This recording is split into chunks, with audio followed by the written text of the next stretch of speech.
નવો પ્રશ્ન ભણીશું. નવો પ્રશ્ન છે આણ્વીય કક્ષકવાદ, જેનો આણ્વીય કક્ષક સિદ્ધાંત પણ કહેવાય છે. આણ્વીય કક્ષકવાદ અથવા તો આણ્વીય કક્ષક સિદ્ધાંત કહીશું. અંગ્રેજીમાં કહેવાય મોલેક્યુલર ઓર્બિટલ થિયરી.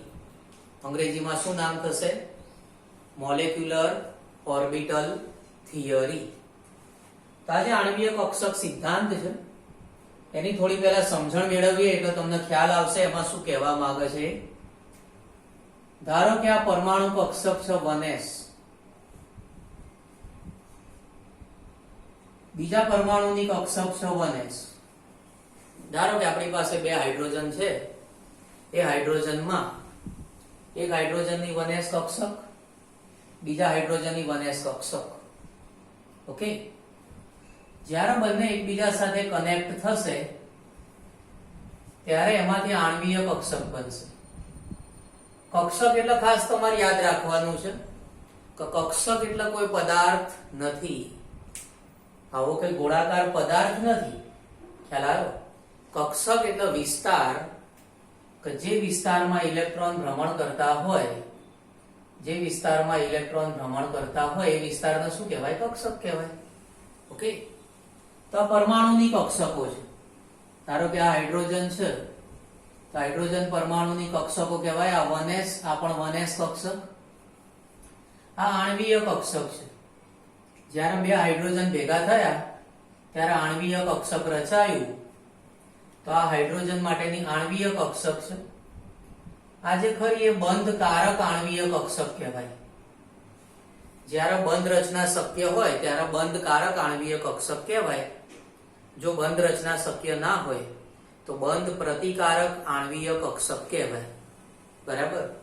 તો અહીંયા બંધ રચના શક્ય બને છે, બંધ કારક આણ્વીય કક્ષક કહેવાય, જેના આપણે કહીશું સિગ્મા 1s. ઓકે, તો આ સાઈ પ્રકારનું આણ્વીય કક્ષક કહેવાય. આજે ત્રિશુળ જેવું કરેલું છે તમને પહેલા પણ આપણે શીખવાડેલું છે.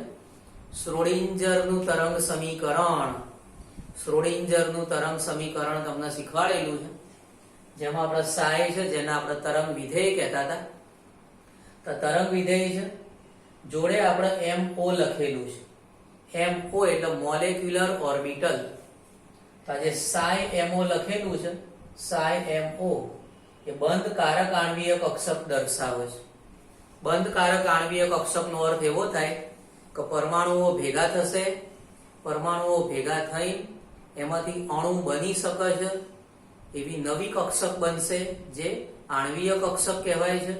એક નવો વિસ્તાર રચાશે કે જેમાં ઇલેક્ટ્રોન ભ્રમણ કરશે, જેના આપણે આણ્વીય કક્ષક કહીએ છીએ. ઓકે, તો આ બંધ કારક આણ્વીય કક્ષક રચાશે. પણ અમુક વખત એવું પણ થાય કે કક્ષકોનું સંમિશ્રણ યોગ્ય રીતે ના થયું હોય. જ્યારે પણ કક્ષકોનું સંમિશ્રણ યોગ્ય રીતે ના થયું હોય ત્યારે બંધ પ્રતિકારક આણ્વીય કક્ષક રચાતી હોય છે. તો હાઇડ્રોજનમાં શું થયું? આ બંધ પ્રતિકારક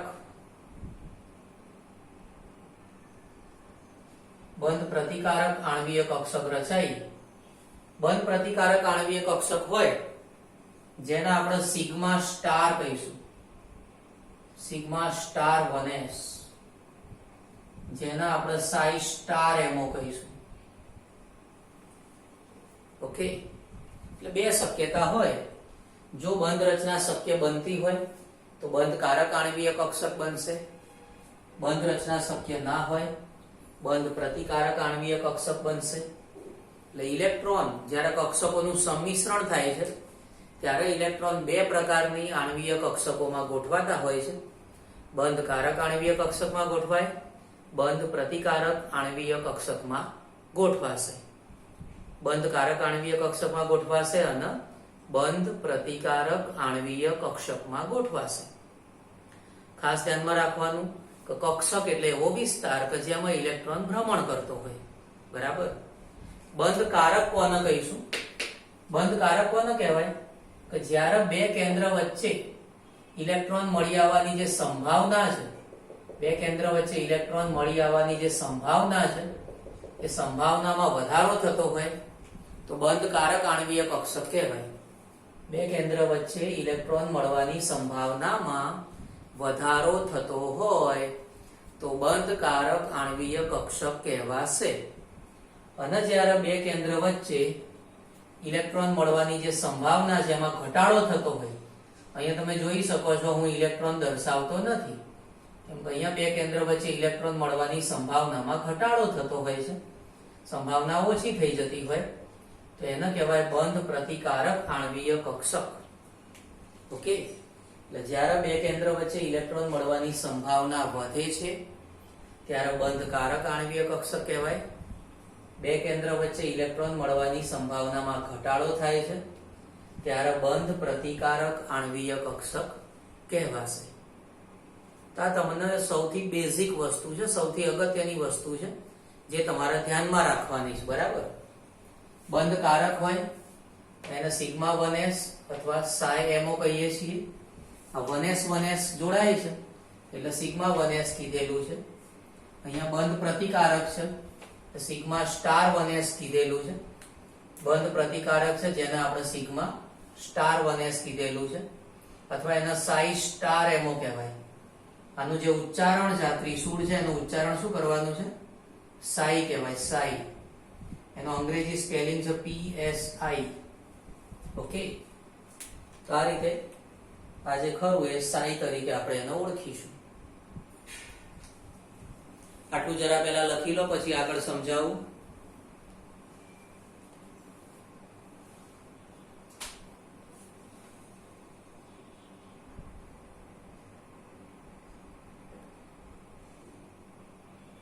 હવે આપણે આણ્વીય કક્ષક સિદ્ધાંતના મુખ્ય મુદ્દા ભણીશું. આણ્વીય કક્ષક સિદ્ધાંત જે ખરો એના મુખ્ય મુદ્દાઓ આપણે ભણીશું. તો એ મુદ્દાઓ આપણે શરૂ કરીએ તો ખાસ ધ્યાનમાં રાખવાનું છે.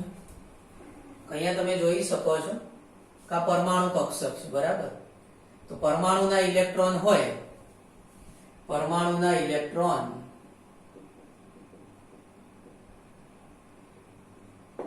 એ પરમાણુ કક્ષકમાં ગોઠવાતા હોય. પરમાણુના ઇલેક્ટ્રોન ક્યાં ગોઠવાશે? પરમાણુ કક્ષકમાં ગોઠવાશે. અને જે અણુના ઇલેક્ટ્રોન હોય એ અણુના ઇલેક્ટ્રોન એ આણ્વીય કક્ષકમાં ગોઠવાશે. તો પહેલી બાબત આપણે એ ધ્યાનમાં રાખવાની છે કે પરમાણુના ઇલેક્ટ્રોન, ધારો કે આ પરમાણુ કક્ષક છે. બરાબર, તો પરમાણુના ઇલેક્ટ્રોન પરમાણુ કક્ષકમાં ગોઠવાશે. પણ જ્યારે પરમાણુઓ ભેગા થશે, આણ્વીય કક્ષક રચાશે, તો આ જે અણુ બન્યો હોય, હાઇડ્રોજનનો અણુ બન્યો છે, તો એના ઇલેક્ટ્રોન આણ્વીય કક્ષકમાં ગોઠવાશે. ઓકે, બીજી બાબત કે જે કક્ષકોની સમમિતિ, જે કક્ષકોની ઉર્જા સમાન હોય એની વચ્ચે જ આણ્વીય કક્ષક રચાશે. આણ્વીય કક્ષક એમને એમ નથી રચાતું. એટલે પરમાણ્વીય કક્ષકો, પરમાણ્વીય કક્ષકો એની ઉર્જા લગભગ સમાન હોય અને એની ગોઠવણી એટલે એની સમમિતિ. ઉર્જા સમાન હોય અને ગોઠવણી એટલે કે એની જે સમમિતિ છે એ સમમિતિ સમાન હોય તો સરળતાથી આણ્વીય કક્ષક રચાશે. ઓકે, તો ખાસ ધ્યાનમાં રાખવાનું છે કે પરમાણ્વીય કક્ષકોની ઉર્જા લગભગ સમાન હોય તો એકબીજા સાથે જોડાશે અને આણ્વીય કક્ષક રચાશે. અને એની સમમિતિ સમાન હોય, સમમિતિ એટલે એની ગોઠવણી. બરાબર, અક્ષ ઉપર જે ગોઠવણી હોય, અક્ષ ઉપરની ગોઠવણી સમાન હોવી જોઈએ તો એમાંથી આણ્વીય કક્ષક રચાશે. બરાબર, એ જ રીતે ત્રીજો મુદ્દો લઈએ કે જે પરમાણ્વીય કક્ષક હોય, ધારો કે આ પરમાણ્વીય કક્ષક છે, તો આમાં શું થાય? એક જ કેન્દ્રની આજુબાજુ ઇલેક્ટ્રોન ભ્રમણ કરતા હોય. એટલે પરમાણ્વીય કક્ષક હોય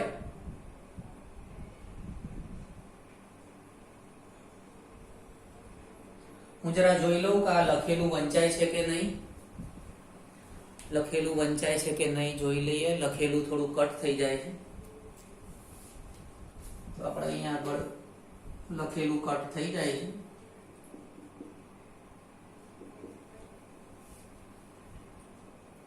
ચલો તો ત્રીજો મુદ્દો આપણે લખીએ કે જે પરમાણુ હોય, પરમાણ્વીય કક્ષક, એમાં એક જ કેન્દ્રની આસપાસ ઇલેક્ટ્રોન ભ્રમણ કરતા જોવા મળતા હોય છે. પરમાણ્વીય કક્ષકમાં એક જ કેન્દ્રની આસપાસ ઇલેક્ટ્રોન ભ્રમણ કરતા જોવા મળશે.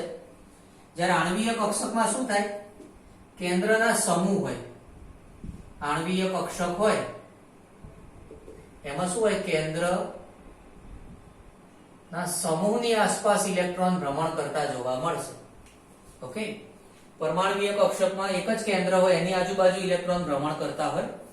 ધારો કે અહીંયા વિચારીએ તો પરમાણુમાં એક જ કેન્દ્રની આજુબાજુ ઇલેક્ટ્રોન ભ્રમણ કરતા હોય. જ્યારે આણ્વીય કક્ષકમાં વિચારો તો કેન્દ્ર હોય, વધારે કેન્દ્ર હોય, વધુ કેન્દ્ર હોય, એની આસપાસ ઇલેક્ટ્રોન ભ્રમણ કરતા જોવા મળશે. તો ત્રણ મુદ્દા થઈ ગયા કે પરમાણુના ઇલેક્ટ્રોન પરમાણુ કક્ષકમાં હોય, અણુના ઇલેક્ટ્રોન આણ્વીય કક્ષકમાં હોય. બીજો મુદ્દો, પરમાણ્વીય કક્ષકો એની ઉર્જા લગભગ સમાન હોય તો જ આણ્વીય કક્ષક બનાવશે. પરમાણ્વીય કક્ષકોની સમમિતિ સમાન હોય તો જ આણ્વીય કક્ષક બનાવશે. ત્રીજો મુદ્દો, પરમાણ્વીય કક્ષકમાં ઇલેક્ટ્રોન એક જ કેન્દ્રની આસપાસ હોય, આણ્વીય કક્ષકમાં વધુ કેન્દ્રની આસપાસ ઇલેક્ટ્રોન ભ્રમણ કરતા જોવા મળશે. વધુ કેન્દ્રની આસપાસ આણ્વીય કક્ષકની ગોઠવણી જોવા મળશે. બીજા પણ મુદ્દા છે, ત્રણ લખી નાખો એટલે બીજા સમજાવું.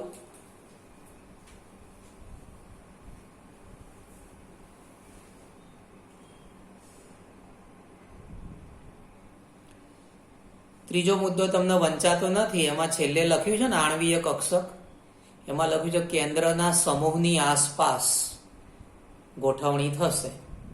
કેન્દ્રના સમૂહની આસપાસ ગોઠવણી થશે એટલે કે વધુ કેન્દ્રની આજુબાજુ ગોઠવણી થતી હોય. પછીના મુદ્દાઓ જોઈએ. મુદ્દા નંબર 4. મુદ્દા નંબર 4 છે. અહીંયા તમે જોઈ શકો છો કે આપણે બે પરમાણુઓ ભેગા કર્યા છે. બે પરમાણુઓ ભેગા કર્યા તો બે આણ્વીય કક્ષક રચાય છે. બરાબર? એટલે જેટલી પરમાણુ કક્ષકો ભેગી થશે એટલી જ આણ્વીય કક્ષકો રચાશે. આપણે લખી શકીએ છીએ પરમાણ્વીય કક્ષકોની સંખ્યા જેટલી જ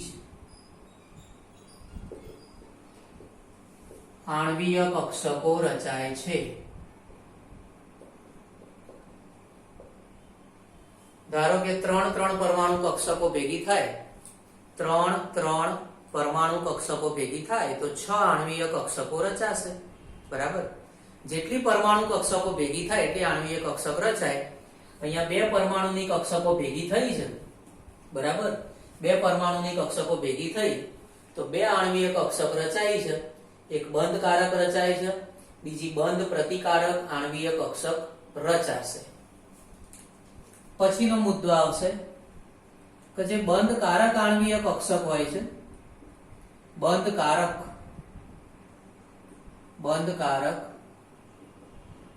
આણ્વીય કક્ષક, એની ઉર્જા ઓછી હોય. એની ઉર્જા કેવી હોય? ઓછી હોય. આ બંધ કારક આણ્વીય કક્ષક છે Psi1s અથવા Sigma1s અથવા Psi1s કહીશું. બરાબર? તો આ જે બંધ કારક આણ્વીય કક્ષક છે Sigma1s Psi-MO, તો બંધ કારક આણ્વીય કક્ષકની ઉર્જા ઓછી હોય. ઉર્જા ઓછી હોય ને એની સ્થિરતા વધુ હોય. ઉર્જા ઓછી હોય એની સ્થિરતા કેવી હોય? વધારે જોવા મળશે. ઉર્જા ઓછી હોય એની સ્થિરતા વધુ જોવા મળશે. ખાસ ધ્યાનમાં રાખવાનું, બંધ કારક આણ્વીય કક્ષક એની ઉર્જા ઓછી હોય. ઉર્જા ઓછી હોય એટલે એની સ્થિરતા વધારે જોવા મળશે. એ જ રીતે આ મુદ્દો હમણાં પણ આવી ગયેલો છે, છઠ્ઠો મુદ્દો, કે જે પરમાણુ કેન્દ્ર હોય એની આજુબાજુ પરમાણ્વીય કક્ષક હોય. એટલે પરમાણુ કેન્દ્ર હોય એની આજુબાજુ પરમાણ્વીય કક્ષક, અણુ હોય એમાં શું થાય? કેન્દ્રના સમૂહ હોય.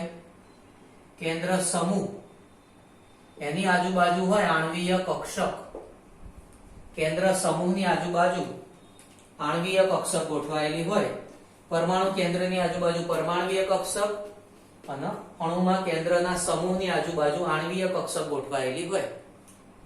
સાતમો મુદ્દો જોઈએ તો સાતમો મુદ્દો જે ખરો એ બહુ સિમ્પલ છે એટલે અહીંયા જ લખી નાખું છું. 7મા નંબરનો મુદ્દો કે આપણે તમને ખબર જ છે કે આઉફબાઉ, હુન્ડ અને પાઉલી એના નિયમો ભણેલા છે, બરાબર?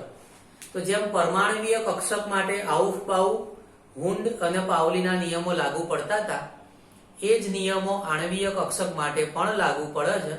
આઉફબાઉ, હુન્ડ અને પાઉલીના જે નિયમો છે એ લાગુ પડશે, બરાબર?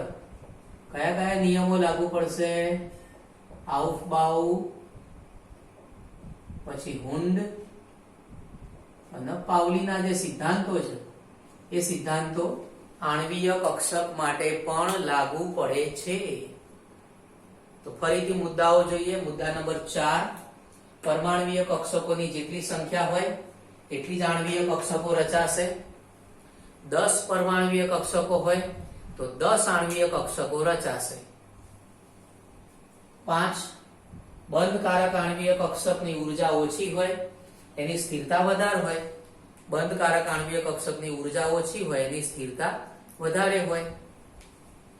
પછી આવશે છઠ્ઠો મુદ્દો, પરમાણુ કેન્દ્રની આજુબાજુ પરમાણ્વીય કક્ષક ગોઠવાયેલી હોય અને કેન્દ્રનો જે સમૂહ હોય એની આજુબાજુ આણ્વીય કક્ષક હોય. કેમ કે આણ્વીય કક્ષકમાં વધુ કેન્દ્રો હોય, તો કેન્દ્રનો સમૂહ હોય એની આજુબાજુ આણ્વીય કક્ષક ગોઠવાશે.